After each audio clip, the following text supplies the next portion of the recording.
Hi guys. Hey, I'm almost done with my Revell Ford Tri-Motor.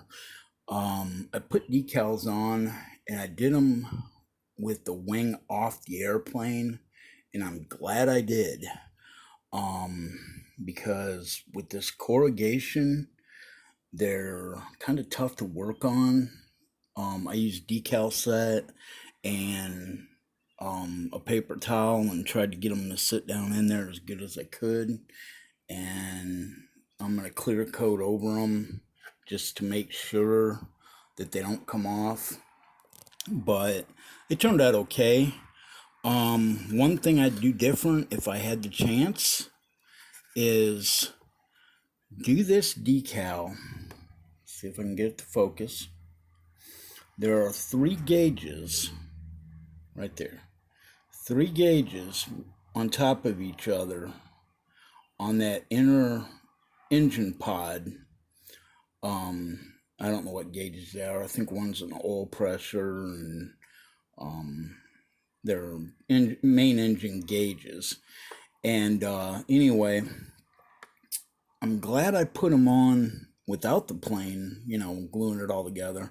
But even with that bracing in the way, it was a pain. So I think after you get that put on before you put the bracing on, I'd put that decal on so it's, out of the way. Because it was kind of a pain in the butt on either one I did. Um, I got it on that one too. See if I can get it. There you go. But decals are on. Got the Tapmatics. Uh, get that all on. Um, I didn't realize it when I did the decals. I put the black outline on it, and for the Tapmatics paint scheme, it didn't call for that, but oh well, mine's got it. Um, so yeah, I got the decals that are on. Got the wing decals and the engine cluster uh, pods. So those are on. And like I said, I sprayed it silver. I'm glad I did. And now I'm going to clear it and seal the decals in and put the wing on. Because like I said, if you build this and put the decals on, especially if you try to put that window decal on, you're gonna have one hell of a time. It's I think it would be next to impossible with those wing pods and the landing gear strut in the way.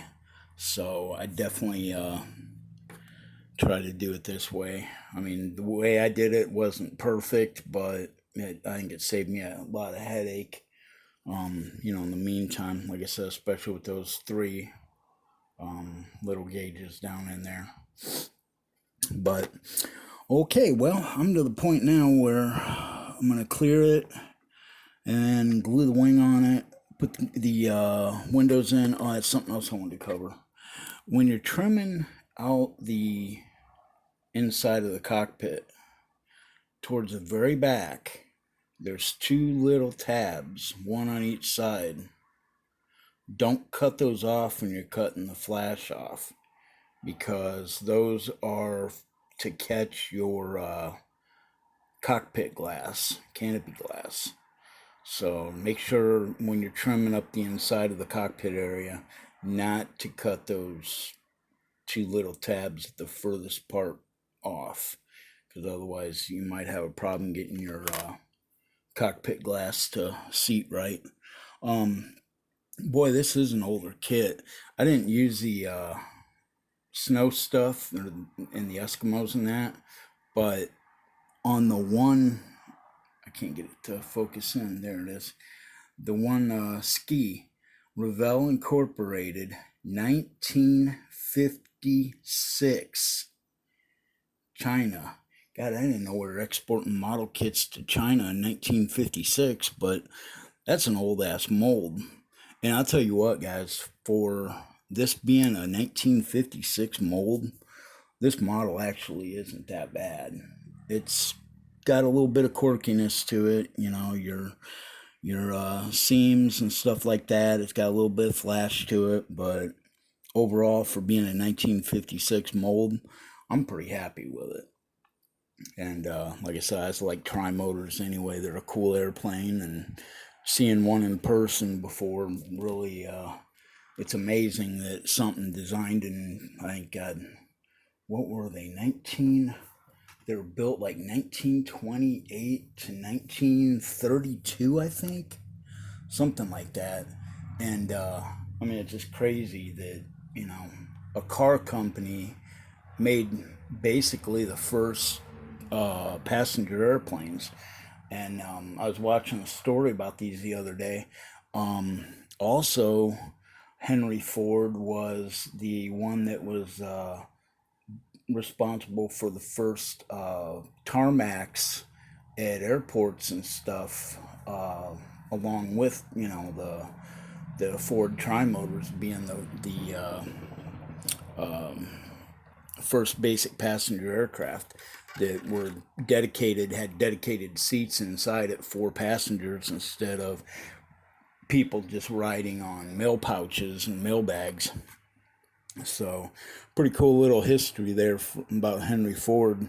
I've been to I think they call it the Ford. It's a big museum up in Detroit, and they've got one of these sitting up there. And it's pretty wild to hear the story and everything. But okay, guys, well, I'm gonna let you go, and I just wanted to run by the decal tips. Because like I said, if you put your wing on and then you try to do these decals, you're gonna get frustrated. So my best bet for you is just leave the wing off and put your decals on, and definitely put these little wing pod uh, gauge decals. Guy can't even get it to focus in on them now. Well, anyway, the little black, the three little engine gauges. Definitely make sure to put those on before you put the framing and stuff like that on, or you'll never get them on. So, okay, guys, well, thanks for watching, and my next video on this will be the final. All I've got to do is get the three radial engines painted up, get the landing gear tires painted, and the exhaust pieces, and I got the propellers sprayed already, so those are ready to get the little Hamilton standard stickers put on them, and they'll be ready to go once the motors are. So, okay, guys, if you're new to my channel, welcome. Glad you found it, and you guys stay tuned for more fun stuff to come. Got a very cool RC car unboxing coming, and yeah, so you guys stay safe and take care. We'll talk to you later. Bye.